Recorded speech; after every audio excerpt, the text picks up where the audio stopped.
For God sent not his Son into the world to condemn the world, but that the world through him might be saved. If I can now just talk to you for the next couple of minutes, and I promise I'm going to be in and out in the presence of the Lord, but please tell somebody the power of my comeback. Some of y'all didn't say that. You act like you were scared of your neighbor, but tell somebody else the power of my comeback. There's something about the power of being able to bounce back or being able to come back. I know that he is the former governor of California, and many of the young people may not know about this, but right around 1984, 1987, and in 1991, there was a popular movie that came on, and it was called The Terminator. It starred a young man by the name of Arnold Schwarzenegger, and he would come in and he would reap destruction in the different places he was in, but he had three words that he would say. He said, "I'll be back." That means he was coming back. I've actually heard people say, if I can tell the truth, that have had their houses broke into before. They said, "I didn't realize, but I noticed that my screen door was broken, or I noticed that the window was broken. I didn't do anything about it." And the people came back. Well, back. Amen. There's something about when people are willing to come back. Oftentimes you come back to something when you are not finished. That's right. If you're at the doctor's office and the doctor's performing surgery, if he goes on break, you want him to come. That's right. Most definitely. Yes, sir. Back. Amen. Now, many of us now, unless you just drove a 2018 or the current year car all your life, just raise your hand if you only drove the current year car. Your car was no more than 6 months old. But those of us that had some cars that weren't 6 months old, we know when we go to the mechanic, we don't always want to go. It got quiet in here. Go ahead. That's right, Pastor. But some of us have been to some mechanics and done some shady things. All right. They went and unplugged something else. They unscrewed something else because they wanted you to come back. Amen. Go ahead now. If they can get enough from you, they want to see, can you make it back? Can you make it back? So now David is here talking about the righteous man, and he starts off the psalm saying, "Fret not thyself because of the evildoer, and they shall be soon cut down like the grass." He says the steps of a good man are ordered by the Lord. As a matter of fact, you want to get most of your church cliches, just go into Psalms 37. They'll give you every bumper sticker and everything, that every Christmas card that you need will be there in Psalms 37. But he talks about the righteous man and says, though he fall, the righteous shall not be forsaken. Hallelujah. And sometimes I've stopped by to tell you in life, we as human beings, if you haven't done it yet, you will literally eventually fall. I'm not talking about spiritually. I'm talking about you will literally lose your balance. That's right. Done that too. And fall. It don't just happen in your childhood. But I found out that there's something about the fall of a child and the fall of an adult. When you are a child, if you scrape your knee, they might just kiss the little knee and you get back up, but you just keep on moving. As a matter of fact, when you're a teenager, when you fall, you might fall and get back up and keep on moving. When you're in your 20s, you might fall and just get up and keep on moving. In your 30s, we start to get a little close, mid-30s and 40s. Once you fall, the ability to get back up takes a little bit longer. It takes a little bit more strength to get get back up. You got to force yourself to get back up. After you get a certain age, you find out that the falling has more consequences than you realize that they had before.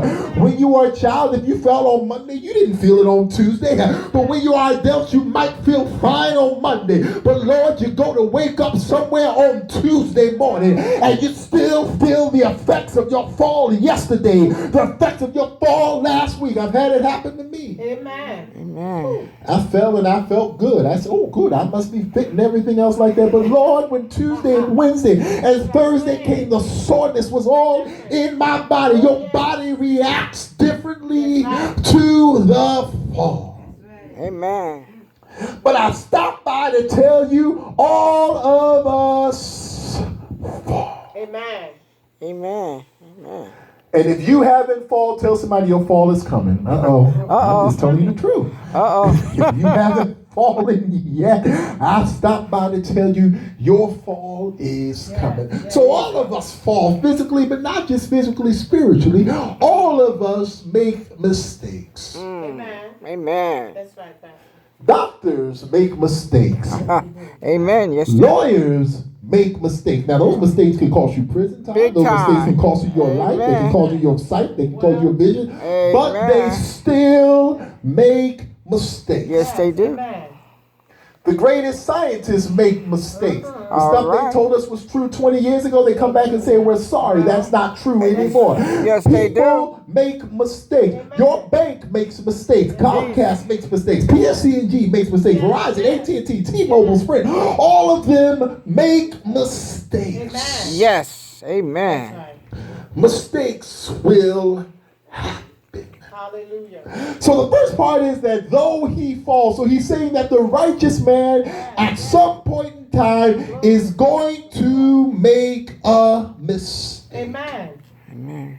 But then the next part that David now says is, though he fall, he should not be utterly cast down. Yes, yes.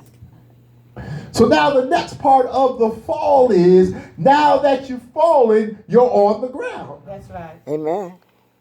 You can worry about how you got there, but you're on the ground. I was listening to an interview with Kirk Franklin. I believe it was on the Breakfast Club. How many of you heard of the Breakfast Club?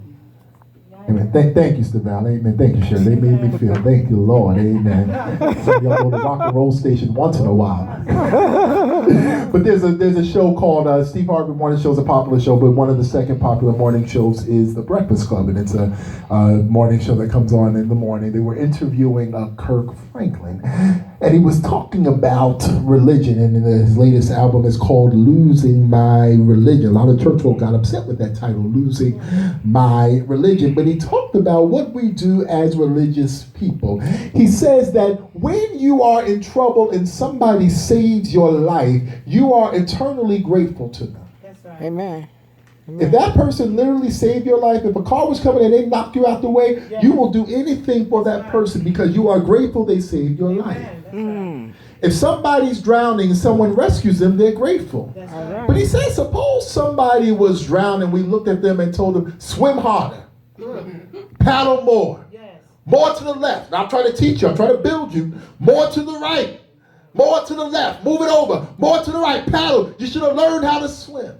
Jesus. But he said many of us as Christians do the very same thing. When we see somebody in trouble, we kick them for being in trouble. We talk about them for being in trouble. We curse them for being in trouble. Instead of simply helping them first. Yes. Amen.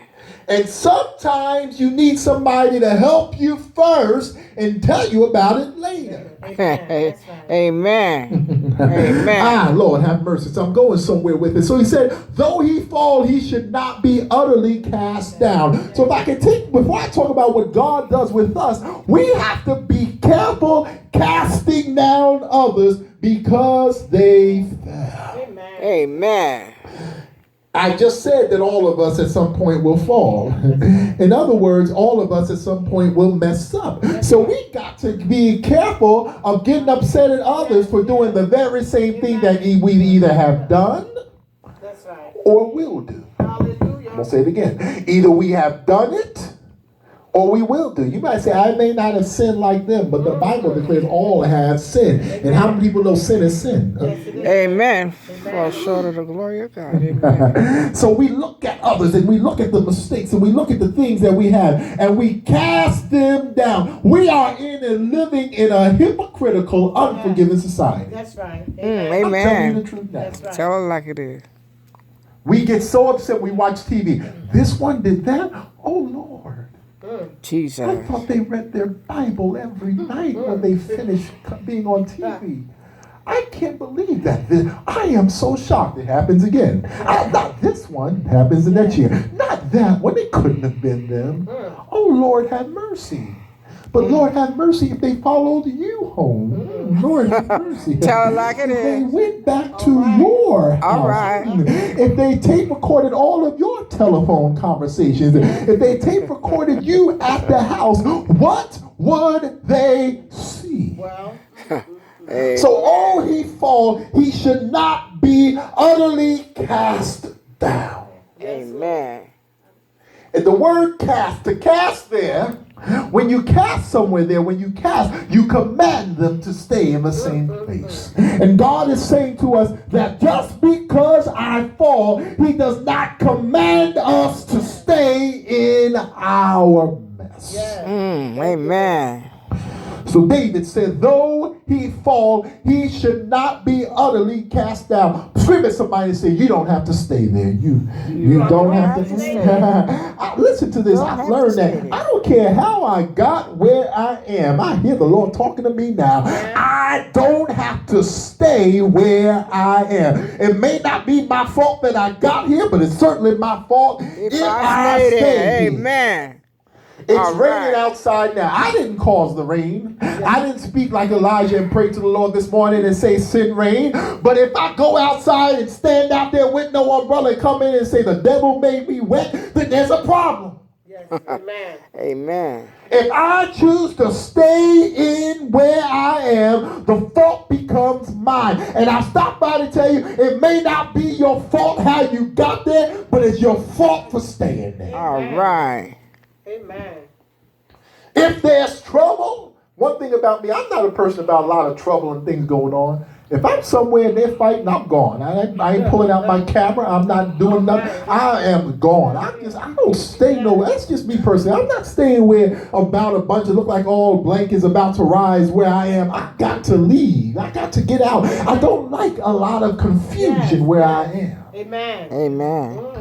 I get away from confusion. Because I found out if you stay in the wrong place, they get to fighting and somebody be to pull something out and you ducking somewhere and everything else, and you happen to be in the wrong place. Sometimes you got to learn when it's time to get up and to go. Yes. Amen. That's right. So though he fall, he should not be utterly cast down. I've stopped by to tell you, you are not cursed to stay where you are. Yes. Amen. Sometimes all you literally have to do is get up and move. Yes. Yes. Amen. I'm talking about physically and spiritually. Sometimes we forget that we have a left leg and a right leg. Amen. All right. And all we have to do is just move our legs somewhere else. All right. I'm tired of this. You ever found somebody that just complains about their situation, about the same Everything, thing, all but the they time. don't change Amen. it? They just call you on the phone. I can't stand my job. Okay, I know. Well, you pray with them. It's going to get better. They call you the next day. I can't stand my job. All right, we're going to pray. It's going to get better. They call you the next year. I can't stand my job. It just makes me sick. Okay, we praise God. I feel a sickness every time I go to my job. I understand it, but at some point in time, I appreciate you telling me, but if you can't stand it that bad, Yes. and if it's doing that much to you, are you in a prison sentence? Are you in slavery? Amen. Sometimes you got to make your decision. Well, I need money. That ain't the only job. Amen. I'm speaking to somebody now. That ain't the only job paying. I hear the Lord right now. Listen, some of you, I hear God now. Some of you feel constrained to your situation because of the benefits that you are getting. But I stopped by to tell you, you can get them benefits somewhere else.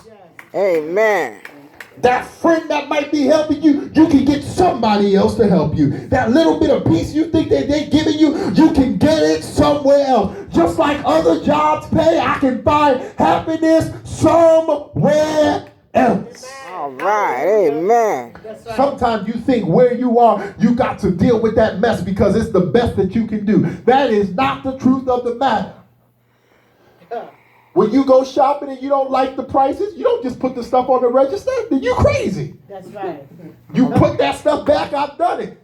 Now, y'all ain't never did that. You know, it's been real expensive, and you saw that circular and it's $3 somewhere else. You put that cart right in the side. God bless you. God love me. And you go on to the next. Yes, you do. Amen. I've done it. And you go on to the next place. Amen. Just a side note, it's something when you're adult when you pay bills. Because I remember when I was young, I was with my mother's house. I didn't think about stuff like that. But now I think about water costs. How much over here? Is it $3 over here instead of $3.99 over here? This costs $2.99. How much you toilet paper? You add your stuff up. Yes, you do. Amen. When you realize how much work it costs, this cost me 4 hours, this cost me 6 hours, this cost me 2 hours. If I do this over here, I ain't gonna pay this over. I went to the movie theater, I could not pay $4.50 for a bottle of water. I said, the devil is a lie. That's 2.5 cases. There's no way in the world. All right. But you move somewhere else.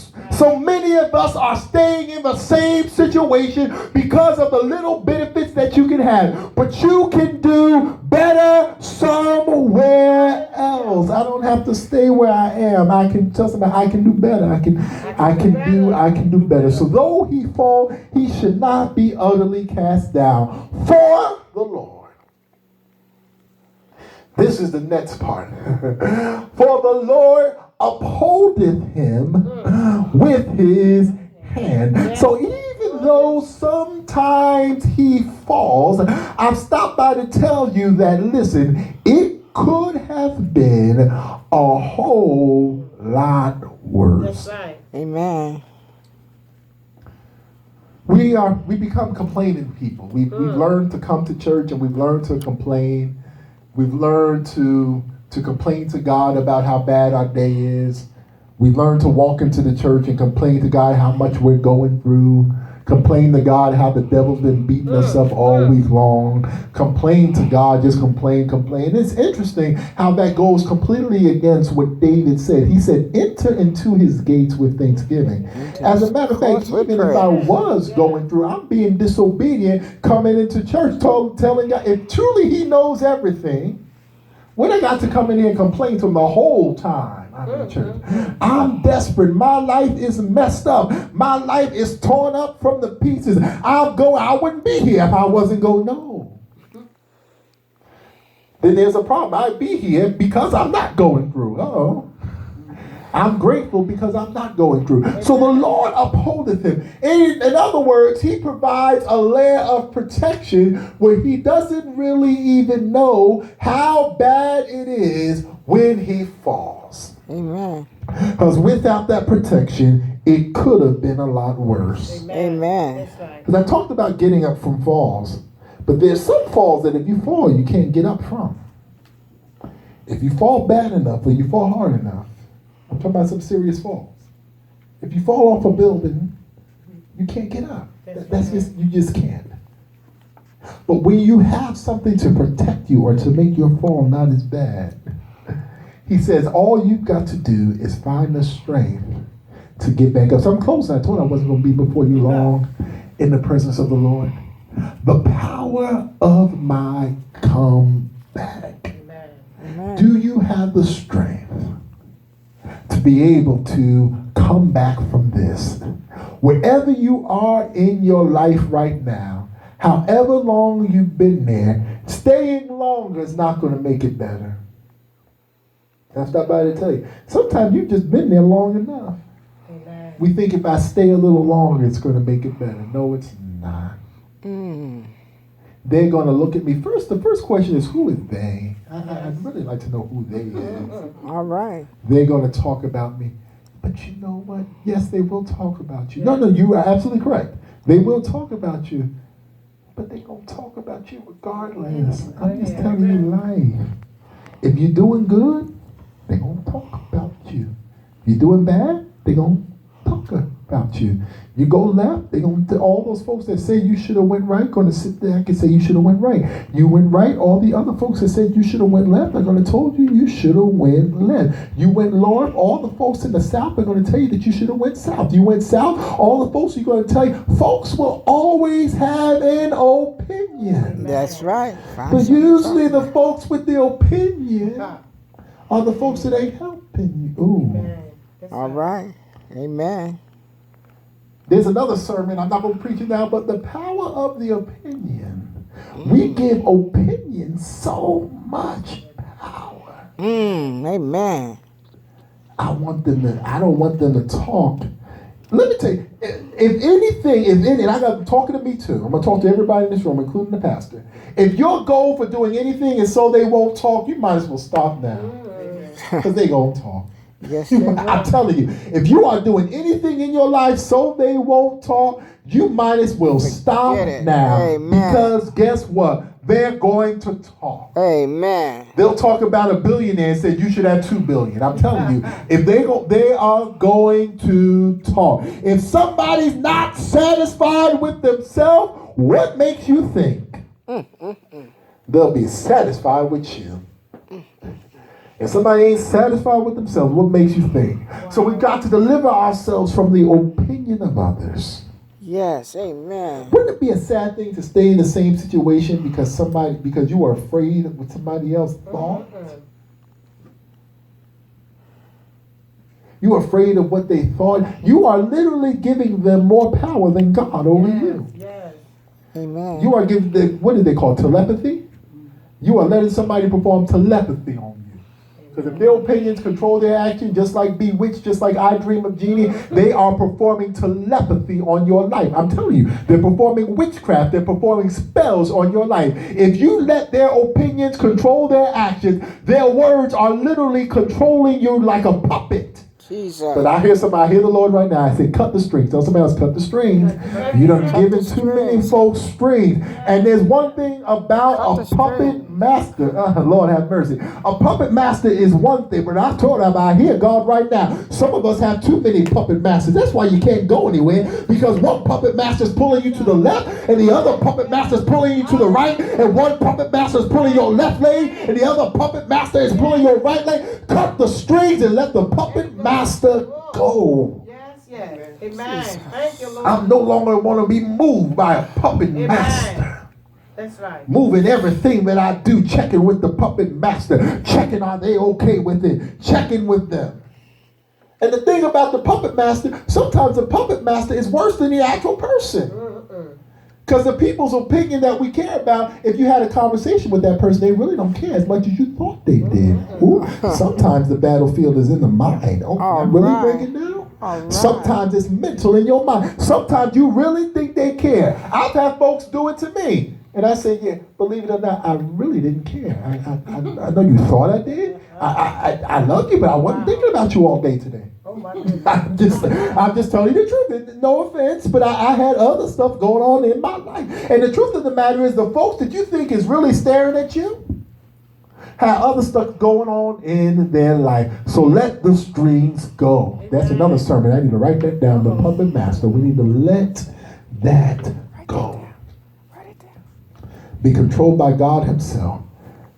You can be controlled by one puppet master, but can you imagine if there was a puppet with 6 different puppet masters trying to control it at the same time? You would confuse. That's why we can't go nowhere. Because we have different puppet masters pulling us in different directions. Amen. Though he fall, we're standing. We're going in the presence of the Lord. Let us all stand as we listen. Though he fall, he should not be utterly cast down, for the Lord upholdeth him with his hand. Scream at somebody and say, I'm coming back. I'm coming back. Clap your hands and give the Lord a Hallelujah.